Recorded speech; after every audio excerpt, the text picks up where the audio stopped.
Olá, pessoal, boa tarde. Estamos aqui, eu, o professor Paulo, de língua portuguesa, para a gente fazer a retificação de aprendizagem da A3, ok? Eu vou compartilhar com vocês a tela da prova. Lembrar vocês que nós vamos passar rapidamente pela prova, da mesma forma que fizemos para a 2. O que eu vou fazer aqui vai ser mais apresentar para vocês o gabarito da prova, e dessa maneira vocês têm o prazo, né, para fazer o pedido de revisão. Então, lembrando vocês o seguinte, então a orientação fica aqui.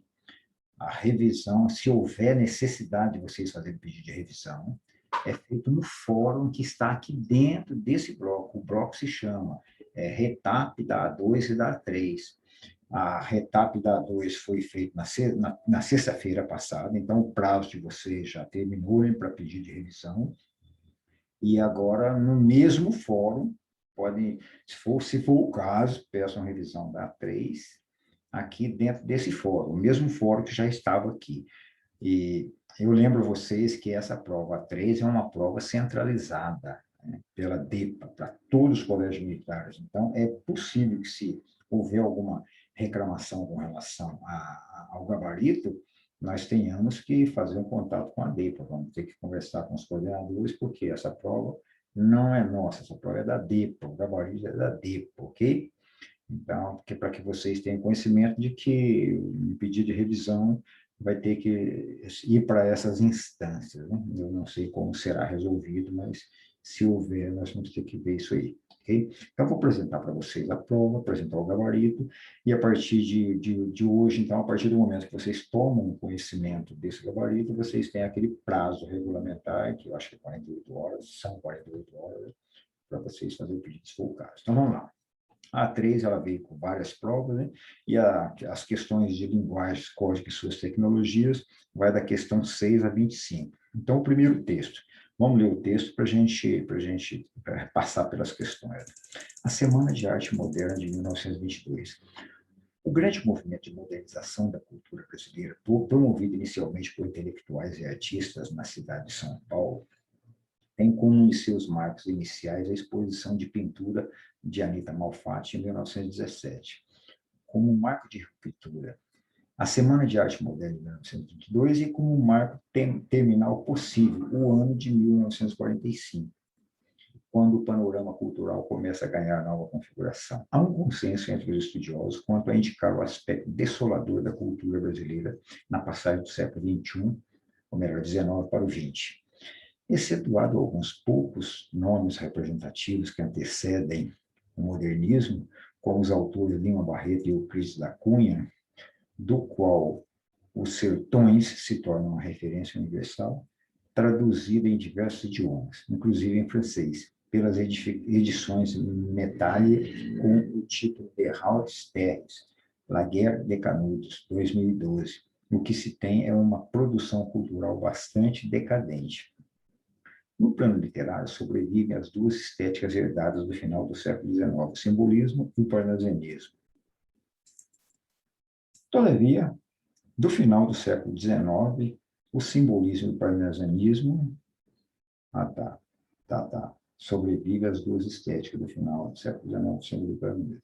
Todavia, tentando-se para o palco dos acontecimentos que interessam, encontravam-se já na primeira década do século, a cidade e o estado de São Paulo em plena transformação, seja pelo grande fluxo imigratório europeu, derivado da necessidade de cobrir a demanda de mão de obra no setor agrícola, seja pela industrialização incipiente permitida pelo acúmulo de capital dessa mesma agricultura. São Paulo se destacava do resto do país, inclusive da capital federal, na época, o Rio de Janeiro. Seu alto grau de transformação econômica implicava outro tanto de alteração no plano social com o advento da burguesia industrial, do proletariado a ela vinculado e das classes médias em formação. É nesse quadro cultural, político e social que se formavam, ou que se formam e começam a atuar os intelectuais e artistas do grupo que promoverá a Semana de Arte de 1922 de São Paulo. Então, na verdade, traz um contexto histórico. Questão 6. Na estruturação do texto, destaca-se o A, né? A resposta destaca-se a concisão ao descrever um grande marco no universo artístico-cultural. Ok? Bom, gente, a número 7. As ideias do texto 1 constituem-se de transformações diversas, com destaque para a cidade de São Paulo, elevado grau econômico e início da atuação de intelectuais e artistas promotores da Semana de 1922. Essa é a resposta, ok? Bom, a questão 8. Com a intenção de criar uma arte que valorizasse a cultura brasileira, Anita Malfatti e outros modernistas fizeram o quê? Buscaram libertar a arte brasileira das normas acadêmicas europeias, valorizando as cores, a originalidade e os temas nacionais. Okay? É a resposta. Questão 9. O modernismo brasileiro teve forte influência das vanguardas europeias. A partir da Semana de Arte Moderna, esses conceitos passaram a fazer parte da arte brasileira definitivamente, tomando como referência o quadro, ponto, tá? Tomando como referência o quadro A Negra, identifica-se que a exposição Tarsila Popular, então o quadro da Tarsila Amaral A Negra, que a exposição Tarsila Popular demonstra a perspectiva descolonizadora dos preceitos europeus. E essa é a resposta. Texto 2, para a questão 10. O pré-modernismo foi, como o próprio nome aponta, um período de transição no universo artístico. Principalmente entre os anos de 1902 e 1922, houve uma produção literária que não correspondia às escolas do realismo, do naturalismo, do simbolismo ou do parnasianismo, tendências estéticas ainda correntes na época. Essa produção foi chamada pré-moderna e recuperou algumas características dos movimentos artísticos da época, ao mesmo tempo em que delineou aquilo que depois seria conhecido como modernismo. Assim, o que se entende por pré-modernismo é uma confluência de diversas produções que misturam tendências literárias diferentes. Questão 10. Acerca das ideias do pré-modernismo, marca a alternativa correta. Letra D. O pré-modernismo não é considerado uma escola literária, visto que é uma fase de transição. Ok? Essa é a resposta. Texto 3, para responder as questões 11 a 13. O sertanejo é, antes de tudo, um forte. Não tem o raquitismo exaustivo dos mestiços neurastênicos do litoral. A sua aparência, entretanto, ao primeiro ponto de vista, revela o contrário. Fragmento da obra Os Sertões, de Euclides da Cunha. Questão 11. Acerca do trecho da obra Os Sertões, de Euclides da Cunha, marca a alternativa correta, que é a letra E. O trecho apresenta a ideia em contraste, pois apresenta o sertanejo sendo um homem fraco e forte ao mesmo tempo. Na aparência fraco, mas na realidade forte. 12. A sua aparência, entretanto, ao primeiro lance de vista, revela o contrário. O termo em destaque, no excerto, é classificado como verbo transitivo direto. Revela o quê? Revela o contrário, transitivo direto, certo? Número 13. O texto 3 é composto por um período composto de três orações. Então, é porque tem três verbos, né? Se é de três orações, o sertanejo é um verbo, não tem, segundo verbo, o tratado do litoral, sua aparência, entretanto, ao primeiro lance revela três verbos. Okay? Então, composto de três orações, perfeitamente. Texto 4, para responder as questões 14 e 15. Dissertar sobre uma literatura estrangeira supõe, entre muitas, o conhecimento de duas coisas primordiais. Ideias gerais sobre a literatura e compreensão fácil do idioma desse povo estrangeiro. Eu cheguei a entender perfeitamente a língua da Brusundanga, isto é, a língua falada pela gente instruída e escrita por muitos escritores que julguei excelentes, mas aquela em que escreviam os literatos importantes, solenes, respeitados, nunca consegui entender, porque redigem eles as suas obras, ou antes os seus livros em outra muito diferente da usual, outra essa que consideram como sendo a verdadeira, a Lídima, justificando isso por ter feição antiga de 2 séculos ou 3. Quanto mais incompreensível ela, mais admirável é o escritor que a escreve, por todos que não lhe entendem o escrito. Então, isso aqui nós estamos falando, é um fragmento da Brusundanga, né? Os Brusundangas que nós lemos no primeiro trimestre. Questão 14. O período composto em destaque, no texto 4, é classificado em oração subordinada adverbial. Quanto mais compreensiva ela é, oração subordinada adverbial proporcional, quanto mais, ok? Vamos lá, para a questão 15. Mas aquela em que escrevi os literatos importantes, solene e respeitado. O verbo em destaque, nesse fragmento, faz referência ao sujeito simples, os literatos escreviam, ok? Texto 5, para responder as questões 16 a 18. Diz que um leão enorme ia andando chateado, não muito rei dos animais, porque tinha acabado de brigar com a mulher, e esta lhe dissera poucas e boas. Eis que subitamente o leão defronta com um pequeno rato. O ratinho, mais menor que ele já tinha visto, pisou-lhe a cauda, e enquanto o rato forçava inutilmente para fugir, o ratinho mais menor que ele já tinha visto, ponto. Pisou-lhe a cauda, e enquanto o ratinho forçava inutilmente para fugir, o leão gritava: não conheço na criação nada mais insignificante e nojento. Vou te deixar com vida apenas para que você possa sofrer toda a humilhação do que lhe disse, e soltou-o. O rato correu o mais que pôde, mas quando já estava a salvo, gritou para o leão: será que Vossa Excelência poderia escrever isso para mim? Vou me encontrar com uma lesma que eu conheço e quero repetir isso para ela com as mesmas palavras. Fábula, né? Questão 16. Pisou-lhe a cauda, e enquanto o rato forçava inutilmente para fugir, o leão gritava. Os termos em destaque apresentam o valor semântico respectivamente de. Então, enquanto e para. Valor semântico de letra C, tempo e finalidade. Enquanto, tempo e para finalidade. E questão 17.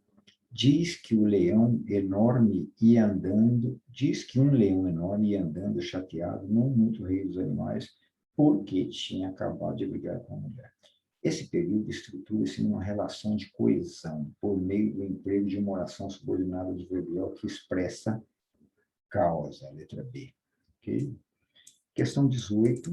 O rato correu mais que pôde, mas quando já estava a salvo, caso se reescreva a frase da seguinte maneira: quando já estava a salvo, o rato correu mais que pôde. O emprego da vírgula é, letra B, obrigatório, pois há uma oração adverbial temporal deslocada. Okay?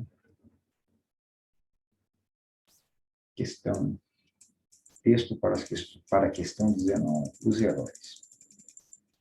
A República da Brusunganga, como toda a pátria que se preza, tem também os seus heróis e as suas heroínas. Não era possível deixar de ser assim, tanto mais que a pátria sempre foi feita para os heróis, e estes, sinceros ou não, cobrem e desculpam o que ela tem de sindicato declarado. Um país como a Brusunganga precisa ter os seus heróis e as suas heroínas para justificar aos olhos do seu povo a existência fácil e opulenta das facções que a têm dirigida. O mais curioso herói da pátria Brusunganga é, sem dúvida, uma senhora que nada fez por ela, antes perturbou-lhe a vida, auxiliando um aventureiro estrangeiro que se meteu nas suas guerras civis. Para bem compreender o meu pensamento, é preciso que antes lhe recorde por alto alguns pontos da história política da Brusunganga. Vou fazê-lo. A atual república consta de territórios descobertos pelos iberos e povoados por eles e por outros povos das mais variadas origens. Os colonizadores fundaram várias feitorias, e quando fizeram a independência da Bulsunganga, essas feitorias ficaram sem províncias, sendo províncias do império que foi criado. Feita a república, elas ficaram mais ou menos como eram, com mais independência e outras regalias. Portanto, é claro que a evolução política da Bulsunganga tinha por expressão a unidade dessas províncias e era mesmo o seu fim. Também da nossa leitura do trimestre. Né? Questão 19. Acerca das ideias apresentadas no texto 6, marca a alternativa correta, que é a letra E. Consta-se que a pátria foi feita para os heróis, ainda que eles não usem de sinceridade e não tenham feito muito pelo país. Okay? Texto 7, para as questões 20 a 23. Narizinho correu os olhos pela assistência. Não podia haver nada mais curioso. Besourrinhos de fraque e flores na lapela conversavam com baratinhas de mantilha e miossotes nos cabelos. Abelhas douradas, verdes e azuis falavam mal das vespas de cintura fina, achando que era exagero usarem coletes tão apertados. Sardinhas aos centros criticavam os cuidados excessivos que as borboletas de toucados de gaze tinham com o pó das suas asas. Mamangavas de ferris amarrados para não morderem. E canários cantando e beija-flores beijando flores, e camarões camaronando, e caranguejos caranguejando, tudo que é pequenino e não morde, pequeninando e não mordendo. Monteiro Lobato, nosso autor pré-modernista, em relação do Narizinho. Questão 20, infere-se das ideias apresentadas no texto 7 pelo escritor Monteiro Lobato. Letra D, retrata a progressão das ações apresentadas no último período do trecho por meio de verbos no gerúndio. Questão número 21. Monteiro Lobato situa-se entre os autores regionalistas do pré-modernismo e destaca-se nos gêneros conto e fábula. Resgata valores acerca do nacionalismo brasileiro, escreve sobre as mazelas sociais e critica a vida do sertanejo devido à letra D, ausência de salubridade e acesso à escolaridade nas cidades do interior. Okay? Questão 22, Narizinho correu os olhos pela assistência. O verbo destacado no excerto está empregado adequadamente, pois seu sujeito simples expresso na oração é de terceira pessoa do singular. E Narizinho correu. Perfeitamente. Questão 23, não podia haver nada mais curioso. Conforme o contexto, na locução em destaque, o verbo haver é, letra D, principal e impessoal. Okay? Texto 8, para responder as questões 24 e 25. Versos 20, soneto de Augusto dos Anjos. Vês? Ninguém assistiu ao formidável enterro da tua última quimera, somente a ingratidão desta pantera foi a tua companheira inseparável. Acostuma-te à lama que te espera, o homem que nesta terra miserável mora entre feras, sente inevitável necessidade de também ser fera. Toma um fósforo, acende o teu cigarro, o beijo amigo é a véspera do escarro, a mão que afaga é a mesma que apedreja.